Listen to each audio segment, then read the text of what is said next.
word before I leave it, because jobs is such an important issue. I think if you really want to create jobs, you got to send a message that the rules of the game are not going to change month over month over month. And that's why I said I'm not going to raise taxes, I'm going to cut spending, reform state government, and balance the budget without going back to You have to have a predictable tax policy, and people have to believe that government is not going to raise the cost of them doing business going forward. If they don't believe that, they don't have confidence in that, they're not going to take the risk of either opening that business or hiring people. Charlie, I'm sorry. You're fine, go ahead. Did you have... Well, very quick, is that we give enormous tax breaks now to those who are doing very well and to large corporations. It's working people who need money in their pocket. This is why the economy has ground to a halt. We need to get dollars into the hands of ordinary people. Well, my point is just that we don't get growth without a growth strategy. We've had a growth strategy which is about investing in education, in innovation, and in infrastructure, and that's why we're ahead of 46 other states in our region. Can I just think, just the first thing, when you're in office, first month, what you're going to do? The very first thing we're going to do is to get to work trying to continue the work bringing the cost of healthcare down, because that is the single biggest concern for small businesses, medium businesses, and large businesses alike. Let me move on because we have a lot to cover. Mr. Baker, GAP published a memo last night that you wrote just before you stepped down as the budget chief, and you said you found the rate of spending on Boston's Big Dig to be amazing, that it made plans for future road and bridge projects surreal, and that the Big Dig imperiled future road and bridge projects. And yet I found in the Boston Globe, June 13th, 2010, quoting you in 1998 talking to the legislature, you said, "I don't see how anybody could argue that the artery will be pulling money away from non-artery projects." But that's exactly what you were arguing in private. So why were you saying one thing in public and another privately? The memo that I wrote was about my concern about state spending overall and the growth in spending on the state side, which had been growing at a significant rate. And I wrote memos to the administration about things where spending was out of control all over the place. To what you were saying. No, it's not a contradiction, because the bottom line was we were continuing to grow the level of spending that we were seeing on the statewide side. At the same time, we had a fixed set of expenses associated with the dig. And I think it was exactly the kind of memo, frankly, that we should see out there. And as I look at the current state of affairs in Massachusetts, I see that $2 billion deficit that we face next year. And I certainly hope somebody's writing a memo to you that's telling you how we're going to get out of that one. Yeah! We do face an enormous problem right now. $2 billion next year. No one disputes that, except the governor, that we better come up with a plan to address, which is why I put a proposal on the table to start to get at that. You talk to most people, what they really care about, what they really want to see is they want to see some answers and predictability on how the state's going to deal with its current fiscal crisis. You raised the question. Let me give you the opportunity. First of all, I think it'd be one thing if you'd written that memo to someone instead of just stuck it in a drawer. You wrote it to the governor! The problem with the memo and what it says is that we all knew that the Big Dig financing plan was flawed. You didn't even live here back then. You lived in Washington working for fucking Clinton. So you're not a Bay Stater like Charlie. Fiscal advice from the architect of the Big Dig financing plan.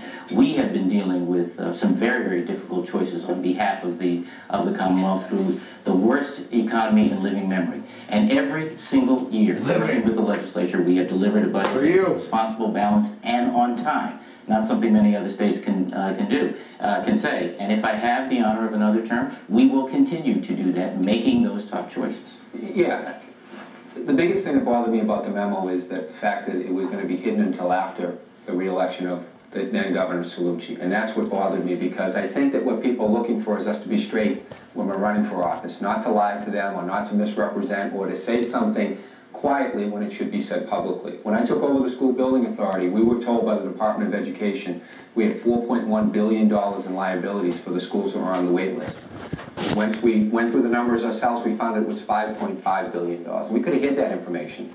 We publicized the information because it helped us say no to communities across the state who wanted us to continue to build bigger and more expensive schools.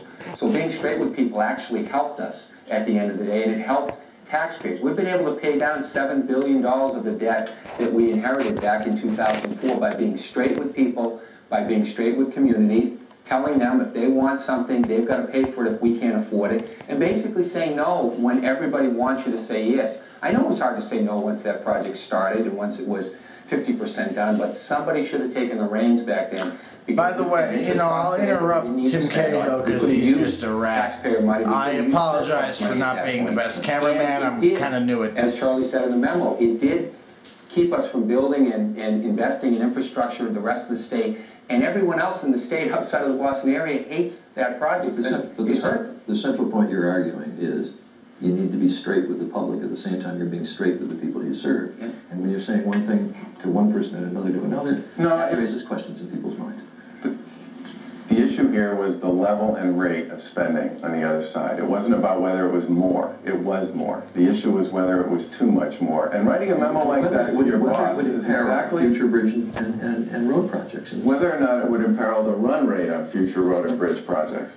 When you write a memo like that to your boss, you write a memo like that to your boss to raise issues and concerns, which is exactly what I did. And again, I come back to the fact that I sure hope somebody's writing a memo like that right now to deal with the $2 billion deficit we're going to face. Because if nobody is writing a memo like that and no one's serious about dealing with that $2 billion deficit, you know how much it would cost to actually pay for that if nothing changes on Beacon Hill?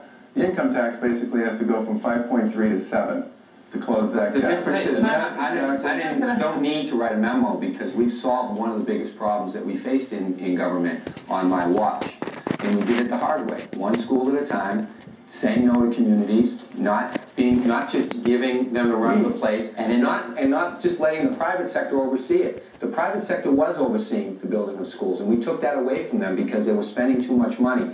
And sometimes you have to be tough on these people, you have to be tough on government, or the cost is just going to go out of control as it did. And in that, I'm sorry, Charlie. Go ahead, the final word. Well, just in that same spirit, we have been making these kinds of decisions, $4.3 billion in spending cuts, 4 times as much in spending cuts as we've raised in new revenue in order to close the budget gap of historic proportions over the last I just got to point out. There are many decisions we haven't been making, though. We've made some tough choices about cutting seniors and cutting schools and cutting local aid, but we haven't been cutting the giveaways, the giveaway programs, the enormous tax giveaways like $300 million every year to Raytheon and Fidelity for jobs that weren't created, $150 million for the film industry so they can sell their tax credits on the open market. And I appreciate we've been making very tough choices, but they tend to fall on the people who are really struggling to stay afloat, rather than those who are making out like bandits. Jill, I appreciate that point and that